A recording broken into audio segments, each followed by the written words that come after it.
तो दोस्तों सीटेट का एडमिट कार्ड आप लोगों ने डाउनलोड कर लिया होगा। अब आपको एग्जाम हॉल में जाना है और क्या क्या लेके जाना है, क्या गलती नहीं करनी है, इस वीडियो को ध्यान से देखिएगा। 2 मिनट के अंदर सारी इन्फॉर्मेशन आपको देने वाला हूं।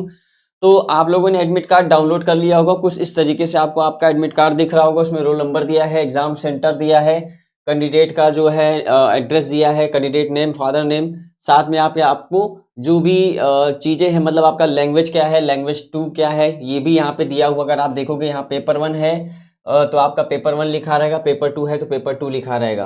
तो यहाँ लैंग्वेज जैसे हिंदी, पेपर 2 जो है संस्कृत है। तो यही जो लैंग्वेज वाली चीजें हैं इसको आपको थोड़ा सा समझाना है, समझना होगा, क्योंकि वहां पे गलती मत करिएगा। ये आप लोग को कैसे ओएमआर भरना है, एग्जाम हॉल में क्या क्या लेके जाना है, ये सबसे बड़ा प्रश्न होता है। देखो सबसे पहले तो आप सभी लोगों, जितने लोग भी हैं, आप लोग जब एग्जाम सेंटर में जाइएगा थोड़ा समय लेकर जाइएगा, पहले पहुंचेगा। ये नहीं कि एकदम 9:30 बजे अगर आपका पेपर शुरू होता है। ये पेपर 2 की बात कर रहे हैं। पेपर 2 जो होगा आपका कब स्टार्ट होगा? 9:30 बजे। 9:30 से 12 बजे आपका पेपर 2 होता है। और पेपर 1 जो होगा वो दोपहर में 2 से 4:30 होगा। ठीक है, तो 2.5 घंटे का पेपर होगा। कोई नेगेटिव मार्किंग नहीं है, पूरा गोला लगा के आइएगा। इस तरीके से आपको ओएमआर सीट देखने को मिलेगी। एग्जाम हॉल में पहले पहुंच जाइएगा, बायोमेट्रिक होगा, वेरिफिकेशन होगा, बहुत सारी प्रोसेस होती हैं। तो आप लोग थोड़ा समय लेके पहुंचिएगा, ज़्यादा अच्छा रहेगा। क्योंकि यहाँ पे दिया है कि आपको, वैसे तो लिखा रहता है इसमें एडमिट कार्ड में कि 120 मिनट पहले पहुंचना है, पर आप लोग फिर भी अगर 1 घंटे पहले भी एग्जाम हॉल पहुंचते हो तो बहुत अच्छी बात है। ठीक है, ताकि आपको कोई भी असुविधा न हो। सबसे बड़ी बात है कि ओएमआर आपको भरना कैसे है, आपको कैसे शुरुआत करनी है। जब आप एग्जाम हॉल में इंटर करेंगे, आपका वेरिफिकेशन, बायोमेट्रिक, आधार कार्ड वगैरह चेक हो जाता है, क्योंकि अपनी एक आईडी लेके जानी है आपको। साथ में लेके क्या जाना है ये मैं आपको बता दूं, उसके बाद फिर आगे बढ़ते हैं कि ओएमआर और आपके जो प्रोसेस है आगे क्या क्या करना है। सबसे पहले तो आप लोग सभी लोगों को ढेर सारी शुभकामनाएं, क्योंकि आपका पेपर अच्छा ही जाएगा, मुझे पूरा यकीन है। और आपको समय से पहुंचना है। बायोमेट्रिक जो भी वहाँ वेरिफिकेशन होगा उसको कंप्लीट करके एग्जाम हॉल में एंटर करिए, आराम से चुपचाप बैठ जाइए अपनी सीट पे। उसके बाद आप सभी को क्या करना है, आपके सामने जैसे ही 9:30 बजेगा, बेल बजेगी, आपके सामने ओएमआर शीट आ जाएगी। ठीक है, और वहाँ पे आपको ले क्या जाना है, बस अपनी एक बॉल पॉइंट पेन यानी कि ब्लू या ब्लैक पेन लेके जानी है, और साथ में अपनी एक आईडी लेके जानी है। ठीक है, फोटो वोटो नहीं लेके जाना है, ऐसा कुछ नहीं है। बस आप ये अपनी आईडी और एक आपको क्या रखना है, अपना पेन रखना है। ठीक है, इसके अलावा कुछ मत लेके जाइएगा, पेंसिल, घड़ी और कुछ भी इधर उधर कोई भी चीज़ मत लेके जाइएगा। सब कुछ आप बाहर अपना कहीं जमा करा दीजिएगा। और पेपर स्टार्ट होता है, फिर आपके सामने जो है ओएमआर शीट आएगी, बुकलेट आएगा। ओएमआर शीट को बड़े ही ध्यान से पढ़ना है। आप बहुत अच्छा पेपर करके आ रहे हो अगर आपने अपना रोल नंबर और आपने जो भी एप्लीकेशन नंबर जो भी रहेगा, लैंग्वेज वाला कोड रहेगा, गलत भर देंगे तो आपका पेपर पूरा ख़राब हो जाएगा। तो बहुत ध्यान से ओएमआर को भर लेना है। पेपर्स के बाद आपको शुरुआत करना है कहाँ से, जो भी आपका सरल सब्जेक्ट होगा वहाँ से शुरुआत करिए। अगर आपका सीडीपी स्ट्रांग है तो सीडीपी से स्टार्ट करिए।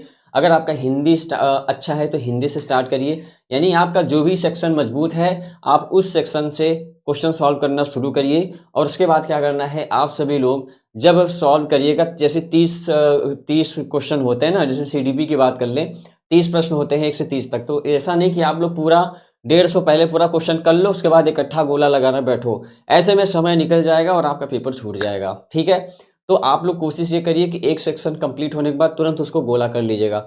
फिर एक सेक्शन कंप्लीट होता है, तुरंत उसको गोला कर लीजिएगा, जिससे कि बाद के लिए आपके पास बर्डन ना पड़े और आपका पेपर आसानी से सुविधापूर्वक हो जाए।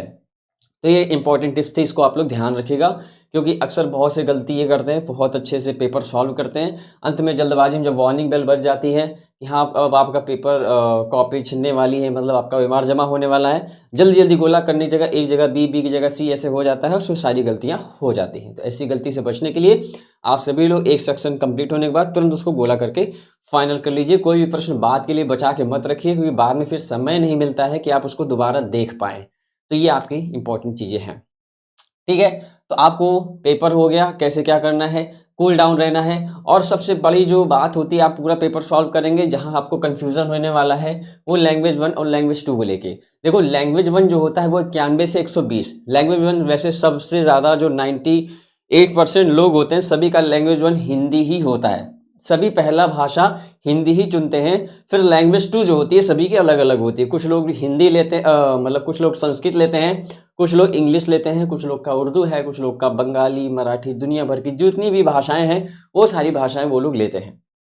तो लैंग्वेज 1 आपका अगर हिंदी है तो आपका बुकलेट में जब आपको बुकलेट मिलेगा तो 91 से 120 तक के जो प्रश्न रहेंगे उससे आप लोग हिंदी को ही सॉल्व करेंगे।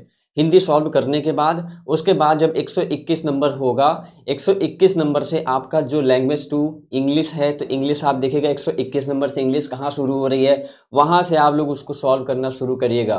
क्योंकि ऐसा नहीं 91 से 150 तक भी इंग्लिश रहेगी, तो आप लोग 91 से ही सॉल्व मत करते रहिएगा, क्योंकि ऐसा होता है कुछ लोगों में कन्फ्यूज़न हो जाती है। तो इंग्लिश है लैंग्वेज 2 तो आप लोग 121 से 150 तक इंग्लिश करेंगे। अगर आपका संस्कृत है तो 121 नंबर से 150 तक क्या करेंगे, संस्कृत करेंगे। इसका आप लोग ध्यान रखिएगा। लैंग्वेज कोड जो वहाँ भरा जाएगा, जैसे बुकलेट आपका बी है जो भी है वो आप लोग अच्छे से भरिएगा। ठीक है, यहाँ तक कोई कंफ्यूजन नहीं है, सारी चीज़ क्लियर हो गई है। बस बाकी आप लोग को ओवर राइटिंग नहीं करनी है, ओएमआर को बहुत अच्छे से भरना है। कहीं भी आप लोग इसको जब गोला भरिएगा, जब भी ओएमआर भरिएगा तो इसमें ऐसा नहीं है कि इसको आप लोग आधा छोड़ दीजिए। कुछ लोग बस ऐसे ऐसे आधा कर देते हैं, तो ऐसे में उनका क्या होगा, नंबर कट जाएगा बच्चा। तो जब भी गोला भरिए तो आप लोग इसको पूरा काला करिए। ठीक है, जब भी आप गोला करिए तो उसको पूरा काला करिएगा, नहीं तो आपका क्या होगा, नंबर कट जाएगा। ठीक है, आधा अधूरा गोला मत छोड़िएगा। इस तरीके से आपको गोला पूरा कंप्लीट करते चलना है आगे। ठीक है, हाँ। और अगर कोई बात करेगा, आपको कोई भी मन में प्रश्न हो तो आप लोग पूछ सकते हैं। पैडागोजी वाले प्रश्न को आपको बिल्कुल भी नहीं छोड़ना है। सारे आंसर जो होते हैं आपको उसी में मिल जाएंगे। प्रश्न को आप लोग अच्छे से पढ़ेंगे, एक बार नहीं 2 बार पढ़िए, आंसर आपको ज़रूर मिलेगा। पैसेज वाले प्रश्न को आप लोग क्या ध्यान से पढ़िएगा, उसके आंसर पैसेज में ही रहते हैं। तो पैसेज आपका एक बूस्टर का काम करता है, तो उसको आप लोग मत छोड़ के आइएगा। ठीक है, और जो प्रश्न बिल्कुल नहीं आए तो आप लोग थोड़ा सा रिलैक्स होके थोड़ा अच्छे से सोचिएगा, तो उसके बारे में आंसर ज़रूर मिलेगा।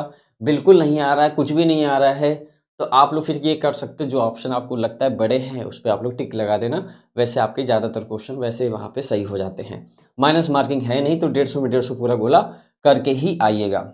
ठीक है, तो ये सारी इंपॉर्टेंट टिप्स हैं आपके कल के लिए। क्या क्या ले जाना है मैंने आपको बता दिया। एडमिट कार्ड ले जाना है, एडमिट कार्ड आपको ले जाना है, अपना प्रिंट आउट करा लीजिएगा। एक आईडी लेके जाइएगा, पेन लेके जाइएगा, ओरिजिनल लेके जाना है, फोटोकॉपी नहीं, ओरिजिनल आईडी लेके जानी है। ठीक है, चलिए फिर मिलते हैं बाकी आप लोगों से अगली वीडियो में। तब तक के लिए सभी को नमस्कार, धन्यवाद, जय हिंद।